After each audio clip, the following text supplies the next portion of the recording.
The boy Dub Deuce in the building.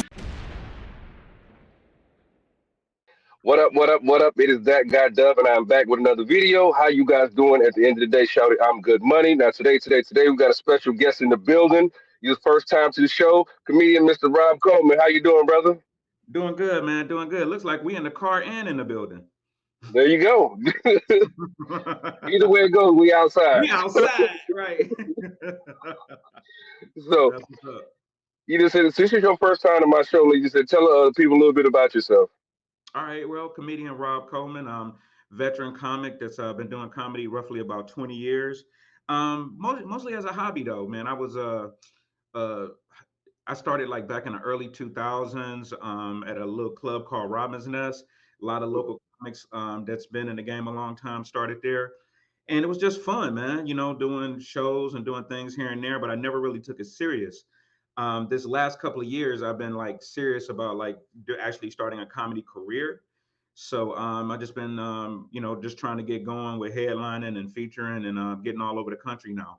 So it's been a journey. It's been up and down, but it's been a lot of fun, man. That's just me in a nutshell. And he said that's super dope. Just like now, even if it's like when you mentioned you said doing it as a hobby, you said so you would have certain people sit there and say that you said it shouldn't be a hobby but so long. But you said I think that a hobby is something you're always going to be passionate about. You know what I'm saying? So like I actually like the way you put that. You said that it's a hobby because you Yeah. said like I could be doing other shit, but I enjoy this. I'm gonna incorporate this as well into the rest of my life. So you say kudos to you on that. You know what I mean? Yeah, one thing that I actually teach a comedy workshop, and in Mhm. my comedy workshop, I tell people there's really three types of comics, right? There's your local comic that just enjoys going to open mics and enjoys doing local features, but don't want to do much more than that, and that's fine. That's comedy needs that. But then you got comics that want to get working and do it as a profession, and that's fine too. And then you got guys that want to be famous, like I want to get on TV, I want to do specials, I want to be on Netflix, and that's kind of like upper echelon. And I feel like you really need to be real with yourself when you get into comedy. Like, really, what level are you looking for? Because most Mhm. people feel like they're looking for fame, but they cool with just being the best comic at the local open mics and stuff. You know what I mean? So it's kind of a trip to see, as long as I've been in it, where comics fall. Right. Now, you said we're gonna get into a little bit of current events right now because it's a 2024 has been a huge shakeup in the comedy world. I mean, people are Yeah, talking they shit. You said yeah. so like seeing all of this coming out of the comedy arena. You said like, how does that hit you? Seeing all this, you know, saying name calling and you said beef, if you will. How does that hit you? I mean, you refer, of course, referring to Cat Williams, right? Cat Williams called everybody out. He called his own mama out, right? Like Cat Williams called everybody out, man, and really exposed the Kia boys of comedy. Now, let me just say this: there's not a lot of brand new jokes, right? Like Mhm. everybody got a drunk uncle joke, everybody got a baby mama joke, everybody got a yeah. I don't know how much we can cuss on here. Can we cuss on here? We're raw and uncut. Talk your All right. shit. Right. Every black female comic got a man with little dick jokes. Every black male comic got a, my baby, my main shit jokes. You know what I mean? It's like there's nothing really new, right? The Mhm. newness comes from your own personal experience, and that's what creates a joke that nobody can steal. But the premises are all used up, right? Like you go see a black comedy club, everybody gonna be doing jokes about certain things, right? Mhm. It's your own unique take on it that's really gonna make you unique. So when you got comics calling each other out over material, that's Mhm. just them not going deep enough into their own personal experiences, right? White Right. people do this and black people do that. Okay, well, what do you do? And that's what's going to make your joke original, right? Right. So I feel like that's kind of what's causing some of it. Like comics are just not going deep enough into their bag. Like nobody could steal Richard Pryor jokes because Richard Pryor was about him, right? Mhm. You know what I'm saying? Like, who's gonna feel a Richard Pryor joke and be like, "Oh, you know what I'm saying?" Like, "Oh no, that's Richard Pryor's life he's talking about." So Right. that's where comics need to kind of get to. But I feel I and that's just like the material part of it. The personal part of it, I don't like either because I don't really see this a lot on the white comedy side. I mean, you got people that called out like the Amy Schumers and people like that that are joke stealers, but usually that's specific comics that are doing that, the Joe Rogans and people like that. As a whole, I don't see comics doing that on the white side of things. So just kind of a trip, man, that we have that crabs in a barrel, mentality. Oh, he's doing better than me, so I got to expose him as a joke thief and pull him down a little bit. So Well, it's like, you said, because you look at like certain people, saying I've heard a lot that Michael Collier is notorious for stealing people's jokes. yeah, Is Michael that, Carter does all standards, joke standards. Yeah. saying, it's like, do you think that, in your opinion, is it disrespectful to steal people's jokes, or like, and because basically what Cat was talking about, he's like, he took the premise of his joke and Cedric took the premise of his joke and I guess made it his own and ended up making it his closer, things like that. He's like, and like you said a second ago, you said the premises are all taken. Yeah. But do you think it's a form of disrespect, or you think it's a form of flattery? Well, just touching on Michael Coyer does a lot of joke standards, meaning you can't really trace it back to a specific writer, right? Like Mm-hmm. knock knock, who's there? Banana, banana who? Banana, banana who? Orange. Aren't you glad I didn't say banana, right? Like nobody can go back and trace who originally did that joke and say, "Oh, you stole my banana joke," right?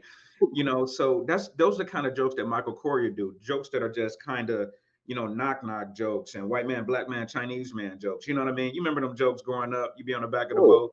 There was a black man, white man, Chinese man, right? Remember them old jokes? Nobody is, a writer of that joke that can say, that's mine. Little Johnny jokes or whatever. Those jokes are standards, and are what Michael Coyer uses a lot. So it'll be really hard to take a Michael Coyer joke and say, oh, he stole that from Red Fox, or he stole that from Mantan, or some some old comic. Now those comics you should use standards too. If you listen Mhm. to an old Red Fox album, or old some of those old albums from back then, Willie and Lester, like really old albums, you hear some jokes repeated here and there. You know what I Mhm. mean? But with their own little twist on it, their own little flair or whatever. So that's not necessarily a crime to use a standard. Hell, I use versions of standards in some of my jokes, but I Mhm. just kind of put my own personal experience in. But when you are actually stealing the whole thing, like word from word, like I think there was this one joke that they showed. You know what it was? It was with the mustache. Come on, Rob. From Cleveland. Come on. Steve Harvey.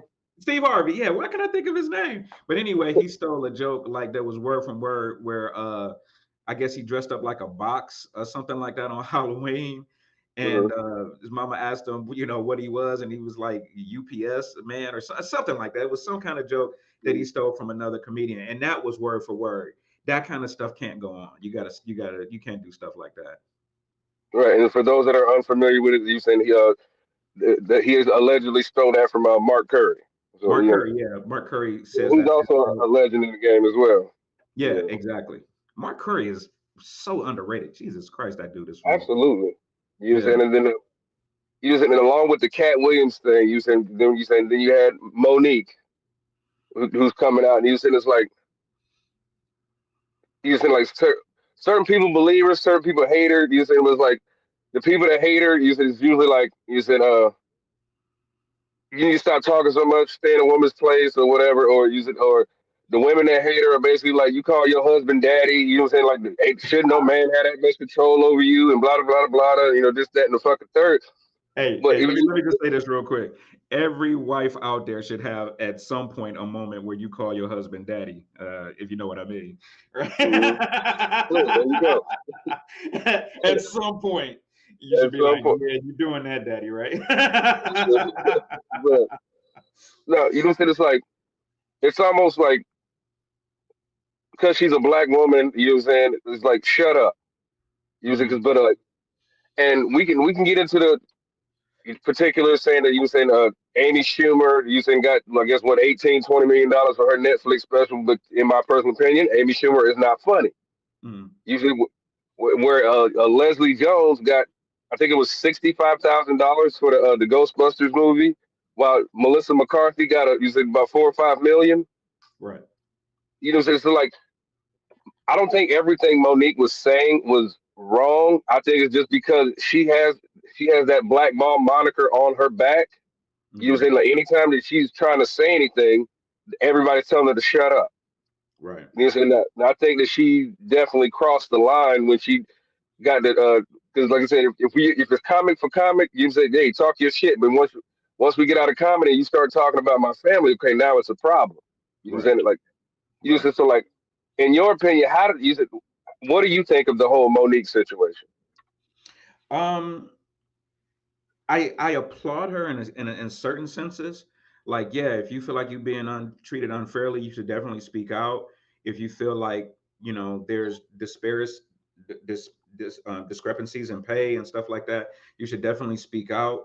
Um, but you don't have to be mean spirited in how you trash other people, right? I think Mhm. she's like trashing other people's character, and that's really what's. I mean, if you want to get paid for more movies, you need to negotiate better, right? I mean, you got the name and you got the history, right? I mean, her show is probably top 20, top 10, most Mhm. popular black shows from that era. That show is still making money in syndication. My kids grew up on that show. They love, Monique's show. And it made the career of a couple of people on that show. You know what I'm saying? Mhm. So you have success that you could build off of. But where's a new sitcom? Where's your TV experience? Appearances. Where's your late night appearances? Where are you? Sort of stoking that fire to keep your name relevant, right? You can't just be like, okay, I did this 25 years ago, now give me $10 million. I mean, at the end of the day, it is a business, and Mhm. you're only going to be as marketable as your popularity. So I don't know. I mean, Monique is definitely a comedy legend. You could trace her roots back to the early '90s with all kind of TV shows and appearances and stuff like that. So she's legend status. But at some point, you have to be like, okay, let me use my legend status to get paid instead of going on every Tom, Dick, and Harry TV show and complaining about it. You know Mhm. what I mean? I feel like you have a resume to get the money you want. You just gotta, get the right team. I think maybe Daddy is not negotiating your pay right. Maybe you need to get a mommy or an uncle to start negotiating your shit. Stop letting your daddy do it. You need a Pookie on your team. You shows up with the pistol on his hip. You said, Yeah, or something. shit, make a goddamn Tubi movie. You know how much money people making off Tubi movies? I'm sure. Wow. Yeah, people getting paid. Like that's the new black Wall Street Tubi. Right. Now, speaking of Tubi, you saying it's like with all these other platforms like your Amazon Prime or your Tubi, things like that. There's so many different ways to generate sources of income. You know what I'm saying? It's like, and so that brings a lot of new people out of the woodwork. You saying where you see like people like let's say DC Young Fly or a Country Wayne or a Jess Hilarious, that Right, didn't necessarily take the traditional routes of your traditional comics. They were able to gain their following on the internet, and where it was able to transfer that into putting asses in seats at these comedy shows. Do right. you think it's a detriment, or do you think it's like a way of cheating the system, or you think it's they've evolved with the system to make it work for them? The latter, they evolved with the system. I mean, a lot of people that say, "Oh, these internet comics ain't funny." I mean, that's some of that is jealousy, because Hmm. an internet comic with 200,000 followers can get a job at a comedy club over somebody like me that's been doing comedy for 20 years, and I got maybe 2,000 followers. You know what I mean? I mean, at the end of the day, it's a business. The comedy club is going to hire who's going to put butts in seats. And if some dude with a funny dance can put out a TikTok video and say, "Hey, I'm gonna be in Indianapolis next week. Get your tickets," and that club Hmm. is full for the whole weekend. I don't care if he's funny or not. If I'm a club owner, right? You know what I Hmm. mean? Hey, I'm filling up butts and seats.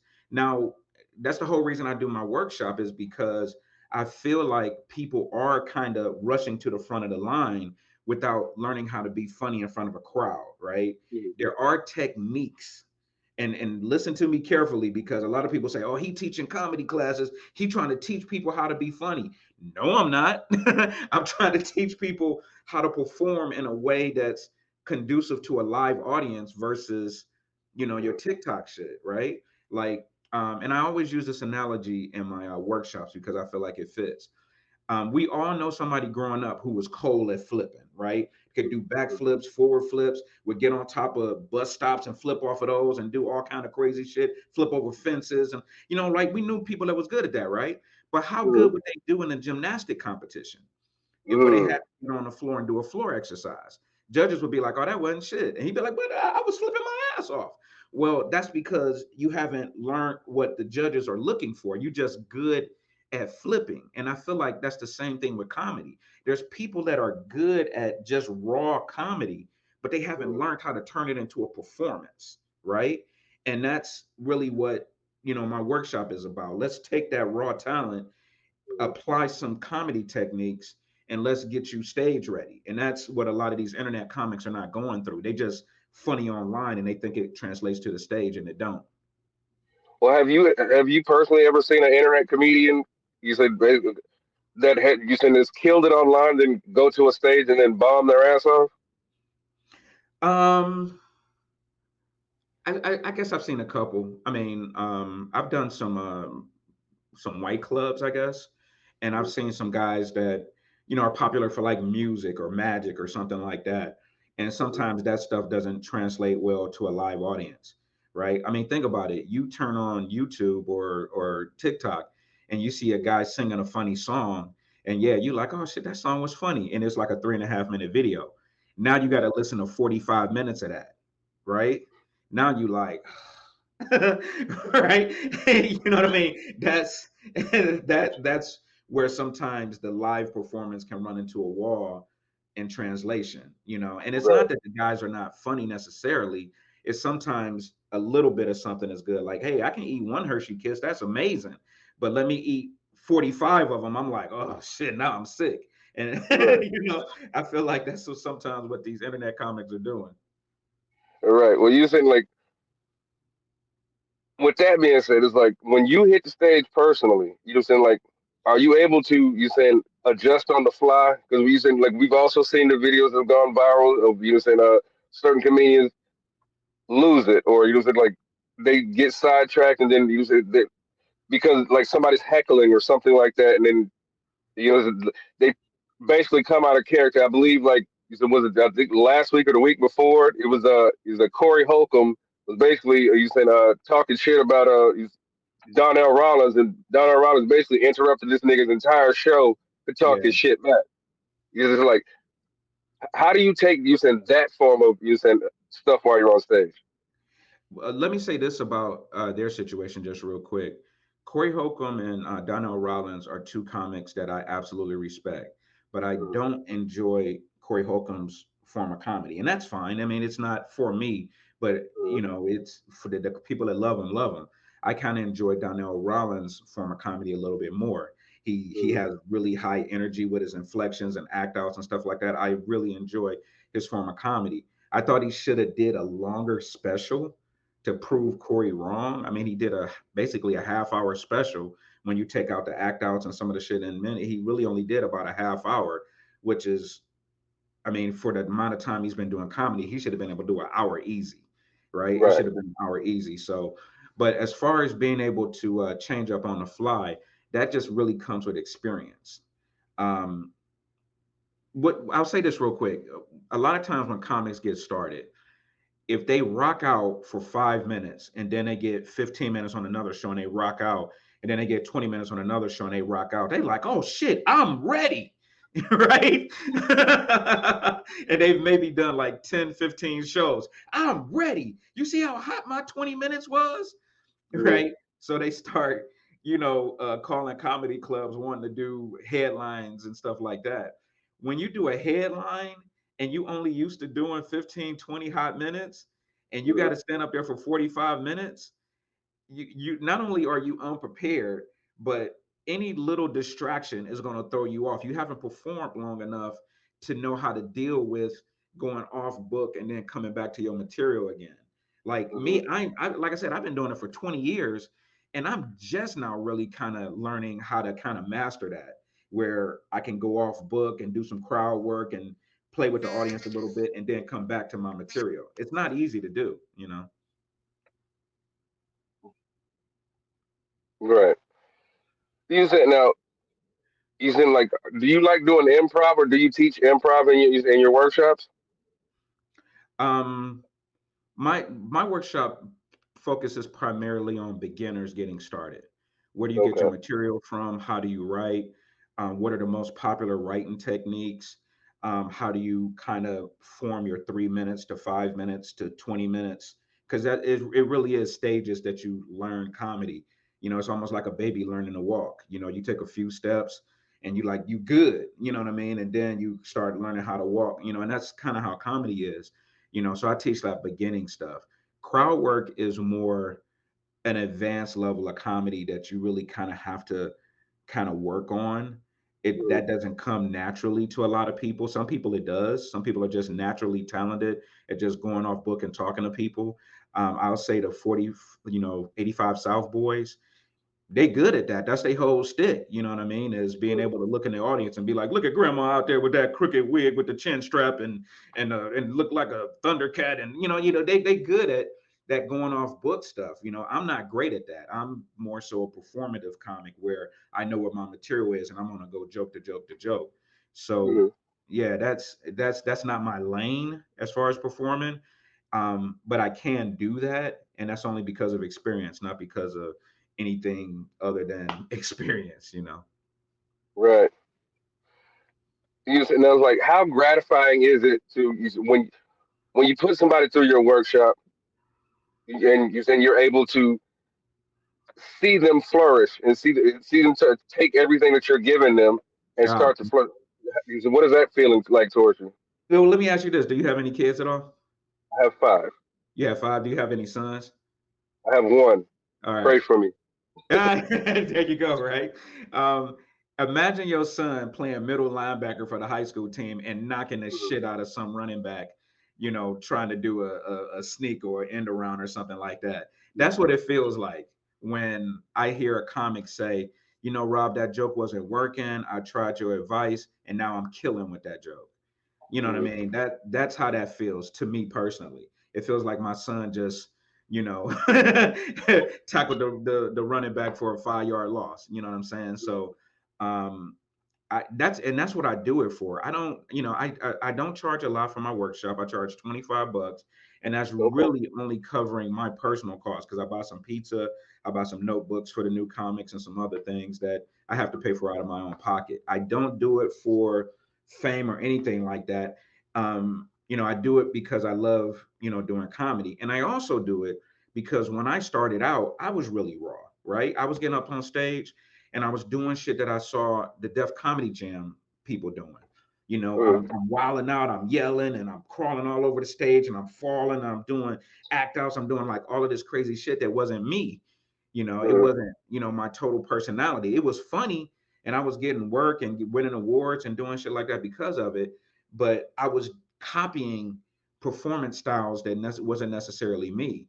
Now at the Okay. age I'm at now, it's like I feel like I'm into my own character, and I feel like that's what a lot of comics need to learn. What's your character? Like, who are you when you get on stage? Mhm. Everybody want to be Dave Chappelle Jr. when they get on stage right now, and that may not be your lane. Let's discover who you really are, and that's one thing I talk about in my workshops as well. Right.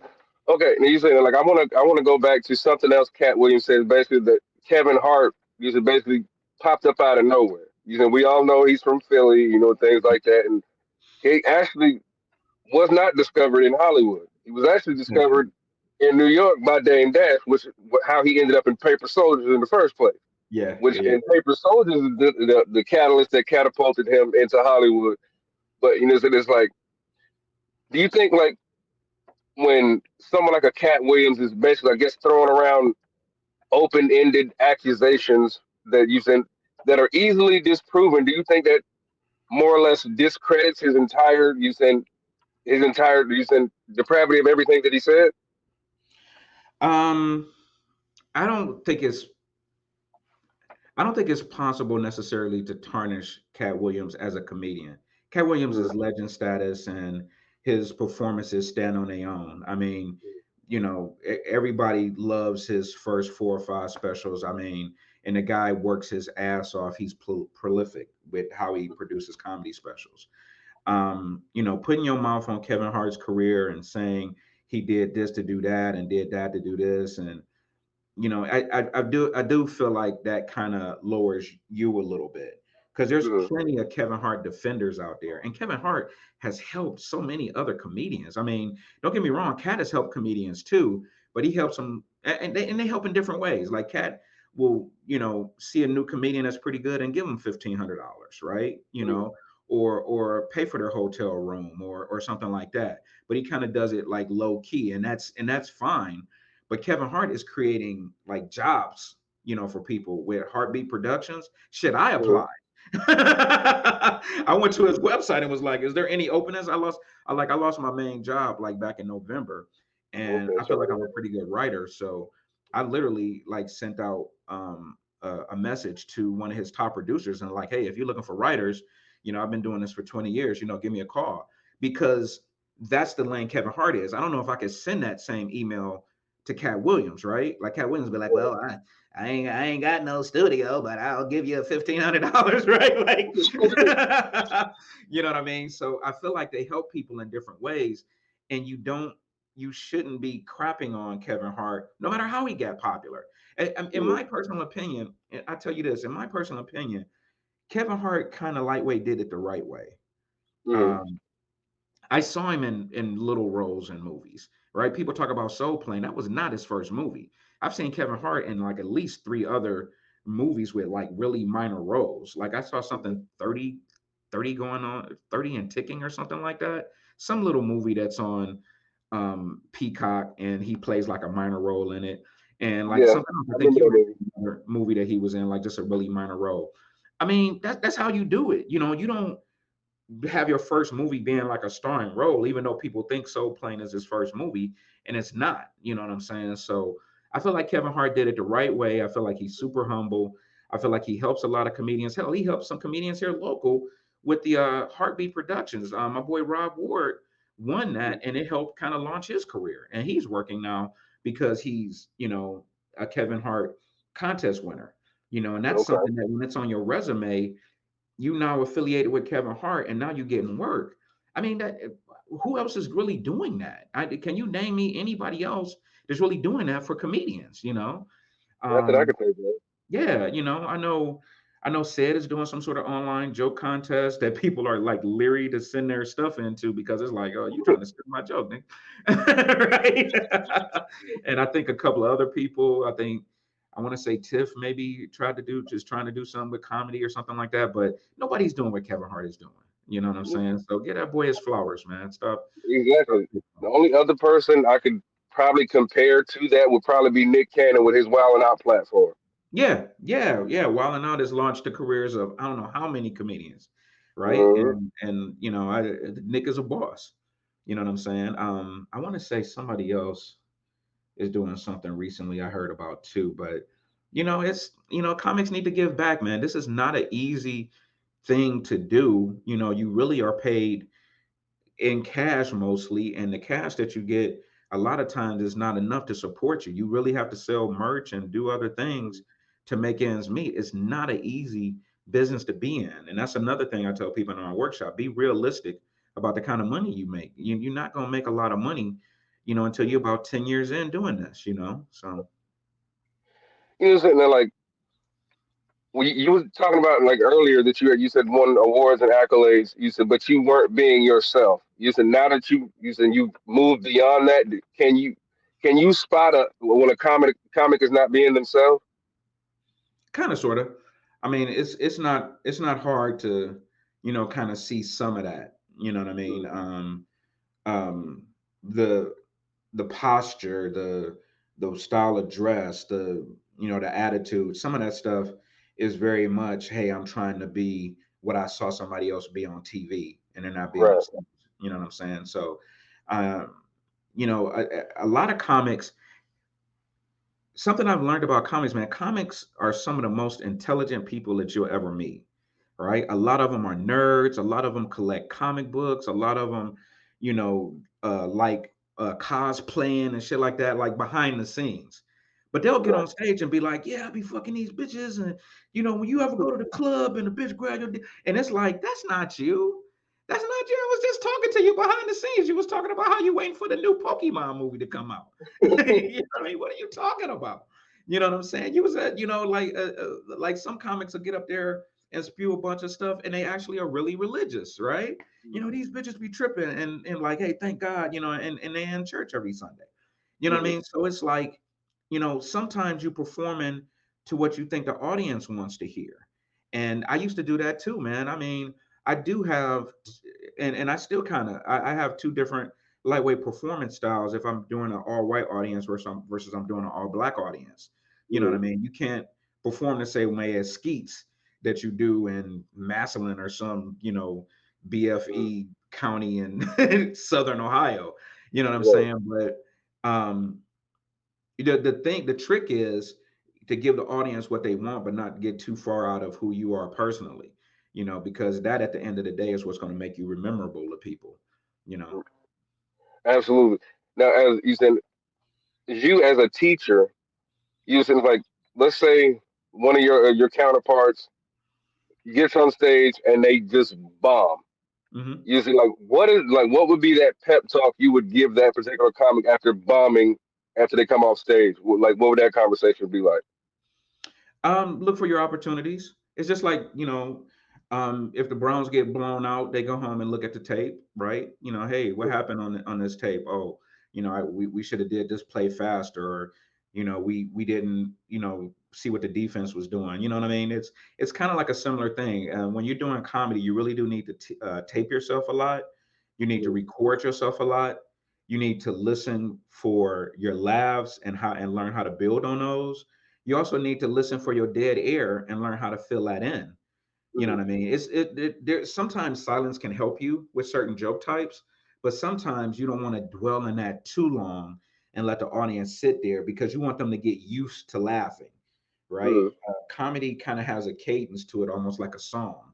And just like with a song, you want to be like da da da da da da da da da da da da, and that's the way your performance want to be. Hey, this Mhm. lady, ba da. You know what I'm saying? There's going to be a cadence and a rhythm once you really learn how to do comedy. And sometimes you bomb because who wants to hear you know what I'm saying? You don't have Mhm. any cadence, you don't have any rhythm. The crowd don't know when to expect jokes. You know what I'm saying? And sometimes it can sound like a mess. So that's one thing I do a lot too when I teach. I relate comedy to music, because it does have a Okay. rhythm and a pattern that you really want to try to learn, and what your style is. Mhm. Now, you said your class. Do you teach comics the importance of paying attention to that light and not go over time? So important. That's so important, man. Because once you get a reputation of going over the light, you almost become unhireable, right? Mm. Because here's what comics don't realize: they feel like them being funny on stage is the most important thing. No, it's Mhm. not. It's the club owner and how much money he can make, right? And he can Mhm. only make money if he's able to do a good show, get your ass off stage, turn the room over, and get ready for another show, right? Mhm. So if you're doing a half hour and you get off stage, he turns the room over in 10 minutes and you could do another half hour. That's marketable. If you're Mhm. doing 45 minutes, I can't turn the room over. The next crowd comes in mad. You're doing another hour and a half because it's the second show and there's no other show coming. Now you got a mad audience that'll never come back again. You are not marketable to a comedy club. And I don't know Right. what's hard for comics to see about that. Like sometimes comics is like, but I was the funniest nigga in there. Right, you were funny, no doubt. But the club owner is looking at you like, this nigga is, you know what I'm saying? He just going over time. I can't use him. You know what I'm saying? So it's so important to pay attention to the light and respect it. You know what I mean? Mhm. Acknowledge it when you see it. Okay, hey, I see it. You know what I'm saying? and then, respect your time. A lot of times you see the light, you got a minute left. You can ride that. mm, You don't have to immediately shut it down, but give the owner an acknowledgement, like, okay, and this last thing I'm gonna say is this. It's okay to do that, especially if you just got the light, because you're letting them know I'm wrapping up. You know what I'm mm, saying? So, learn those little techniques early because it'll make you marketable. And that's the biggest thing in making money with comedy. right. Now, you saying, I'm gonna give a big shout out to my brother Lex Vegas. He also has a show over here on Redline every Thursday from Yeah. 7 p.m. Oh, to yeah, 8 yeah, yeah. p.m. So how did you meet Lex Vegas, and how has it been working with Lex Vegas? Lex Vegas cornered me in a corner one time and put his elbow in my throat Oh, and said, "You gonna do my show?" No, but I started seeing, you know, I had got out of comedy for a while, and during the pandemic, I kind of came back in doing some online shows with a mhm, good friend of mine, Ryan Weiss, and his Eargasm comedy. If you go to eargasm.com, you'll see a lot of online comedy shows that we did. We did it for like 2 or 3 years until the pandemic was over with. Some of those shows are actually really funny. If you get a chance to see some of those online comedy shows. And when we came back from the pandemic and I started going out to clubs again and open mics, I just started seeing him floating around. You know what I mean? Who was this guy in the shades, floating around clubs and stuff like that? And I started learning that he was getting his feet on learning how to promote shows and mhm, getting the names of comics that he felt like were pretty good. And he had a good roster of comics before we even kind of started working together. He had some people that were fire at open mics and doing local shows. And it just kind of organically just happened. We just kind of started getting in each other's circle and eventually just kind of said, "What's up?" And, "Hey, you got a show? I'm doing comedy, and let's get together." It wasn't, I don't remember a specific first time. It was just kind of like, "What's up?" here and there, and gradually we just started having conversations in the highways and byways of comedy. mhm. Well, you said no. We've all dealt with or heard about either people who are bad businessmen in the industry, no matter what Mhm. industry it is. No, using everybody that I've talked to, I've had on my platform has using basically saying that Lex is using, I guess, a breath of fresh air because if he says he's going to do it X, Y, and Z, he's going to do it X, Y, and Z. Now you said like you mentioned earlier about the club owners and stuff like that, but how important is it in a comic's career to deal with people that are, you said, above board and you said want to do things the right way instead of cheating people? Yeah.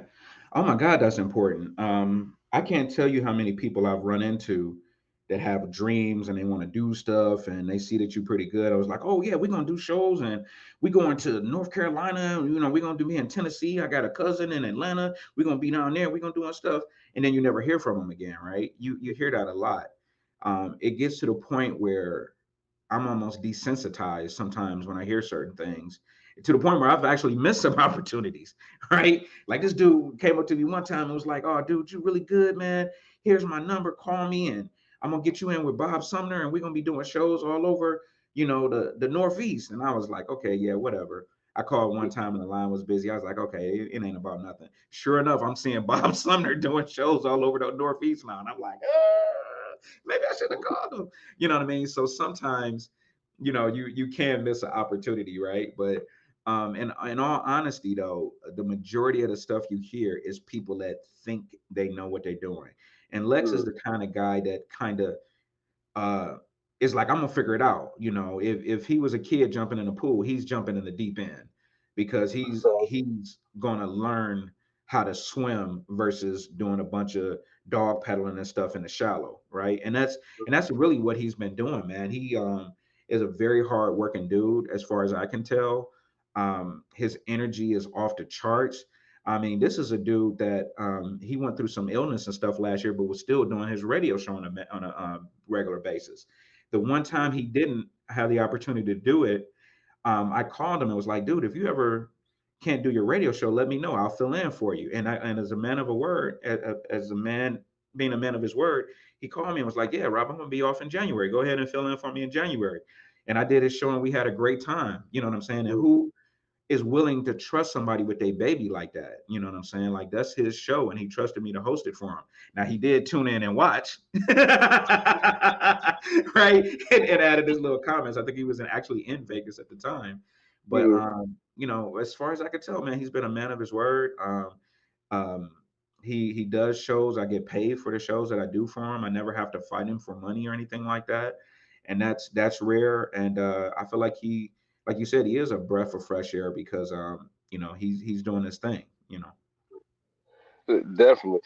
Now, you said I've been around less. I've gotten to meet you said a lot of you guys. You said whether just becoming friends on Facebook or Instagram or whatever what have you. It's like you just like so far. None of the you saying the Ohio comedians that I've met so far has been bad to me. Or you said like rub me the wrong way to like give me you saying a weird energy or anything like that. So I just want to shout it. And you guys all stick together. You guys are always sharing each other's stuff. You said like it's almost like you guys. I mean, it's a lot of y'all, but it's like y'all are all a family. So how does that family dynamic feel to you? You said because usually comedy can be very cutthroat, just like music can be very cutthroat. But you said all of you guys are pretty much stick together. So how, how does that feel to you? It definitely feels different because, like I said, I started in early 2000s, and the dynamic of comedy was very different. One of Mhm. my comedy mentors, when I first started doing comedy, he was like, "Rob, you're pretty good, but you need to learn this quick." And you know, no disrespect for women, but he said comedians are like bitches, and what he meant by that is just they're catty, right? Like comics can be like, you know, he all right, but you know, he can't follow me, you know, and it, I guess you're supposed to have that attitude a little bit if you think you're good, right? You're supposed to be like, yeah, I'm really good, right? I've always been like really modest about my comedy. You know, I know that I'm decent, but I never like be like, oh, I'm better than such and such. You know what I'm saying? And that kind of was the vibe back like when I first started. There was definitely cats that was like, hey, I'm way better than him, and how's he getting so many shows because I'm better than him. There's still some of that today, lightweight. You know, you just that's unavoidable. That's human nature. You know what I'm saying? When you see somebody that personally you don't maybe feel like is as good getting work, you know what I mean? But for the most part, we do come together like Voltron. You know, it's kind of similar to Wu-Tang Clan, right? Like Wu-Tang Clan don't necessarily always like each other, but when it's time to do something together, you ain't gonna talk about my boy. You know what I'm saying? We gonna perform together, and you got a problem when we all get together. So Mhm. I feel like for the most part, Cleveland comedy is kind of like that. You know, we do have our little arguments here and there. Or why you doing a show on the same night I'm doing my show, and why you ain't never have me do your room and I had you do my room, and you get some of that. But for the most part, we do present a united front where it's like if I'm doing a show, I'm not going to not call you if I know you good, and you're not going Mhm. to not call me. You know what I'm saying? So, you know, for the most part, I think that's how we get past. We honest with how we feel about each other, and we still get that work. You know, I would put our top 10 comics against any other city's top 10. I think we would blow them out the water. Listen, I definitely agree with that. You say you shout out to Tank with a C, Tyrone Gaines, Key Silly, Timbuktu, you Yeah, Tsunami with a little T. You say like I holla. Just like like oh my god, you guys are yeah, super dope. yeah. And you say like I said, I've been in the room with a few of you guys. Mhm. And it's just like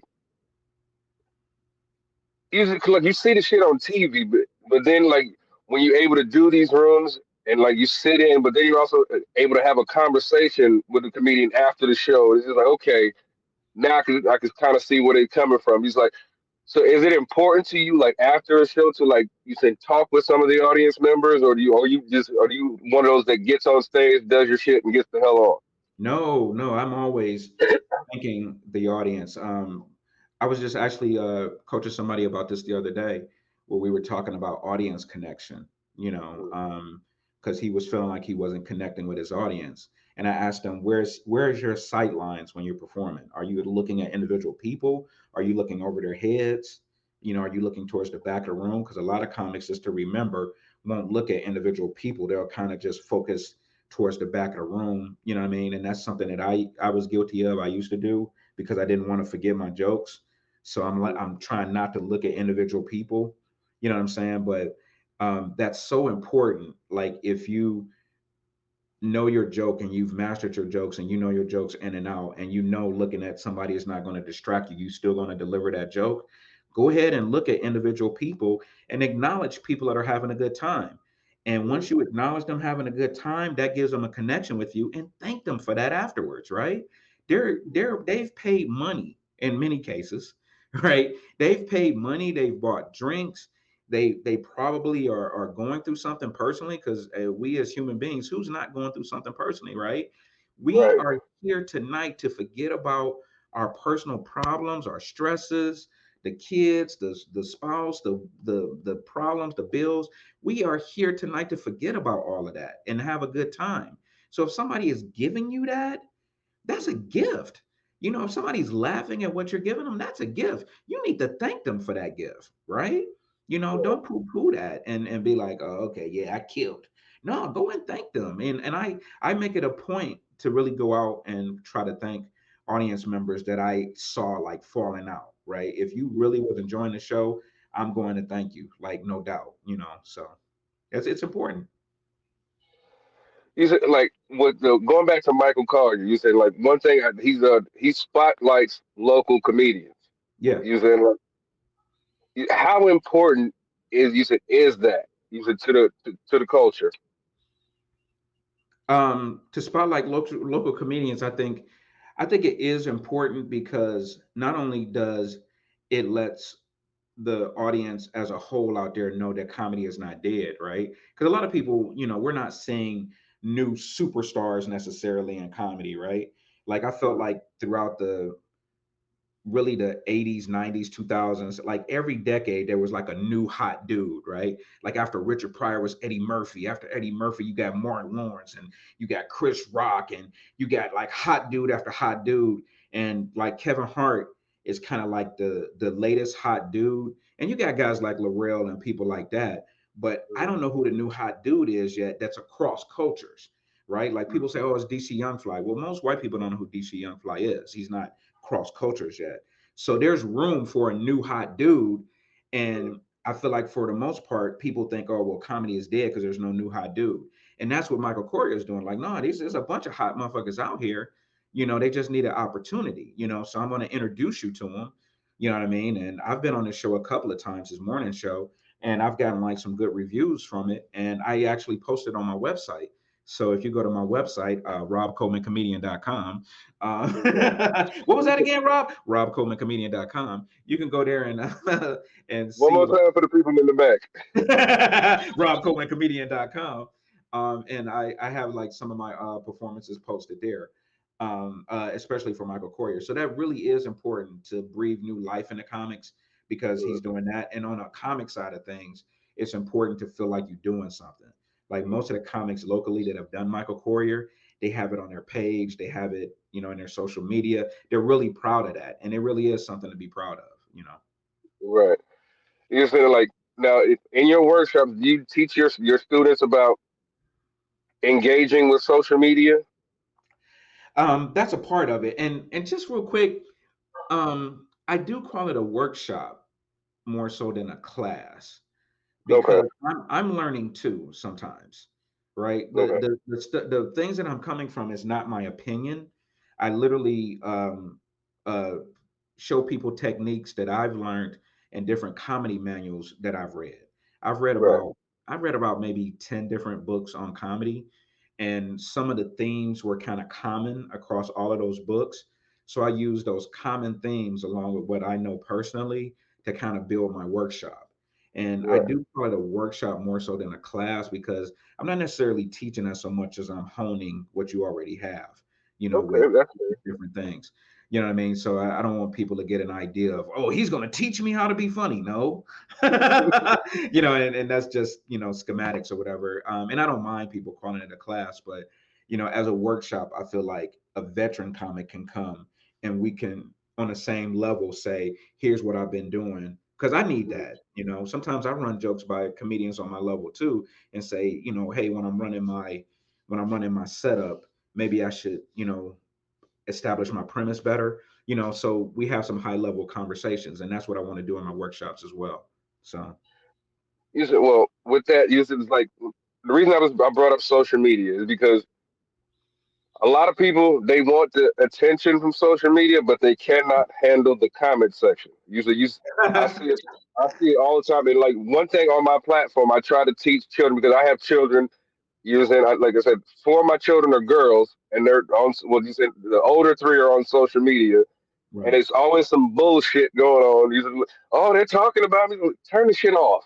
Usually, but Yeah. you a lot of these kids now they don't know how to handle the comments section. So if you like, you had I guess some teenagers in your in your workshop, and they were explaining to you is like, yes, I'm putting out this content, but people are so mean in the comment section. Like, how would you tell them how to deal with the comment section? I tell them like this. There's I watch wrestling a lot. I'm a big wrestling fan, Mhm, and there's something called heat and mhm, that exists in wrestling. You could be a hot baby face or a hot heel, right? mhm, But as long as you have heat, meaning people are engaging with you. When you come out, people boo, boo, boo, or when you come out, people yell, yeah, yeah. Comments, positive or negative, are still heat, right? mhm, It's still people engaging with you. mhm, Um, if they didn't care, no comments is worse than, in my opinion, is worse than negative comments, mhm, right? Because at least with negative comments, people have something that has struck them enough to care to type something and say, I didn't like that. mhm, Sometimes you can embrace that and build on that, you know what I mean? And make it, something that you can use. Now, are they talking about your weight? Are they doing like big back comments and stuff like that? Embrace that. Hey, your big back baby is back online again, right? You know what I'm yeah, saying? Because you're building on that heat. You know what I'm saying? And I welcome that. Like a lot of people are talking about recently, the rapper Dylon mhm, came out and said that Dave Chappelle ruined his career after doing that sketch. Who are the top five comedians? Dylan, Dylan, Dylan, and Dylan, right? And mhm, people are like, nigga, you fucked that up, right? You messed up an opportunity to take that heat and contact Dave Chappelle and be like, hey, Dave, you ran that skit about me. Can I do a song on your show? You know what I'm mhm. saying? I mean, his show was the hottest show at the time right now. Why wouldn't you reach out to Dave Chappelle and be like, hey, dude, yeah, thanks for that skit, man. Like everybody's talking about me. Let me do a song on your show. Dave Chappelle would have been like, come on, man. Right? Of course. Crazy. Right, right. So I feel like, don't miss that opportunity by focusing on your personal feelings. Focus Mhm, on that energy that people are giving you, because energy is, what do you learn this in physics? Energy is positive or negative. It can be redirected. You know what I'm mhm. saying? So let's redirect that energy and make it something you could build on. Right. It was it's funny because I used to do reactions on my YouTube channel, and Mhm. actually I did a reaction. It was me, my wife, using another friend of ours, and Lex. We did a reaction to Childish Gambino, "This Is America." Ah, right. He, that video's got over 400,000 views on it by itself. Really? Yeah, I've been talking about my reaction video. Oh, your reaction video. Wow. Okay. Yeah. And what's Wow. crazy is because I was fairly new to YouTube at the time, and I had no idea about copywriting and chopping up the video before you post it. Yeah. So all that 450,000 views, all for nothing. Yeah. Basically, Yeah. you just and it was just like I'm saying it to say because like the if you go to that video, matter of fact, I will send you the link to that video. You just look at some of the comments, and he's like, Lex is a strong dude because they were eating his ass up in the comments of that video. I Okay. mean, it was, and you have to have thick skin for the shit they were saying about Lex in that comment section. But I'm gonna send it to you because it's hilarious. Okay. And, you know what I'm saying? And then I had a video on TikTok about you remember when the young lady was recording her baby daddy that brought McDonald's for the one child and not nothing for the rest of the kids. Right. I remember that. I remember that Well, story. I did it. I did a little TikTok video, and I was like, well, you know how I feel. Fuck them kids. Right. and that video got over 46,000 views within itself. And I mean, like, boy, there was oh my god, it was so much bitter bitch in energy in the comments. And you said they was like, nobody cares what you think about you said in that particular situation. I was like, bitch, obviously you do. You watched it. Appreciate the view. You Exactly. so, Exactly. so that's personally how I deal with it. You know what I mean? Like, and I try to teach that, but like I said, also on my platform, I try to have my guests give some encouraging words to the youth as well. You know what I mean? Right. Of course. Of course. That's awesome, dude. You saying now before we get up out of here, you saying like, what do you have coming up, and where can the people find you? um, well, I have a workshop that I'm doing Sunday tomorrow. This one is going to be in Massillon though at 14 Lincoln Way. That's a comedy club called Crackpots. Crackpot Comedy Club is only about 2.5 years old now. It's ran by a gentleman named Chris Kettler. I run my workshop there just because there's a huge contingent of comics that's in that Massillon, sort of southeastern Ohio Mhm, area, Akron and Canton, places like that, where Massillon is a little bit easier to get to than Cleveland. It's mhm, like a 45-hour drive for some of those guys that come up here to Cleveland, but it's like maybe a 10-15 minute drive from Massillon. So I run it out of Massillon because they have a huge thing of comics that are looking to get better. But I mhm, also do one in Cleveland that I'm going to do on April 14th, to be determined. Right, I don't have a spot necessarily for that one yet, mhm. but I'm still looking and I'm working with a couple of people to try to get a spot together. Um, so uh, that's going to be from 4 to 6 tomorrow, and that's actually in conjunction with some comedy contests that they have coming up at Crackpots, some Okay. open mics and other comedy contests. The one that I do here, there's a couple of people that I'm working with, so I gonna keep that under wraps for a minute. But it's going to be the same type of thing. Now, what are you going to get from this workshop? You're going to learn how to get started as a comedian. You're going to learn the basics, my 5 pillars of basic comedy writing. That you'll see most comics use and that you need to master, almost like playing the piano. You learn chopsticks, dun dun dun dun dun dun. These are the things you need to master to learn how to become a writer and comedy. So show wise, just follow me on Are You Funny Rob on Instagram and TikTok, and Rob Coleman Jr. on Facebook. And I post stuff about my shows all the time. I got several shows coming up in March. Awesome, awesome, awesome.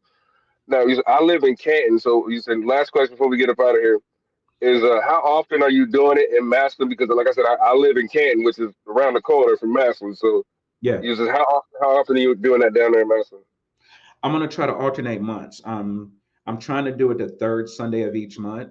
So Okay. March is Massillon, April is Cleveland, May is Massillon, June will be Cleveland.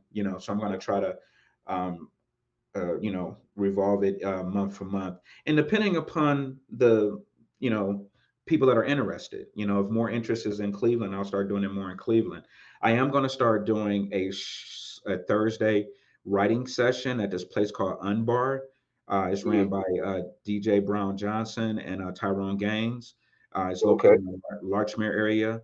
That second show Thursdays, we're going to meet about an hour before and just go over some writing tips and techniques. Not a full workshop, but just some different writing Mhm. techniques. And then I also going to be offering individual comedy workshops as well. If you can't attend a workshop and you want to just do a one-on-one, I charge $25 for the workshop. I'll charge you personally $25 just for me for one-on-one for 2 hours. I'll go Mhm. over how to get started with comedy. So, Nothing wrong with that. With all that being said, if you guys like this video, make sure you smash that like button, turn on the bell notification so you don't miss another video. And without further ado, I love you. Rob Coleman loves you. We out of here, man. all right. Peace. Thanks, y'all.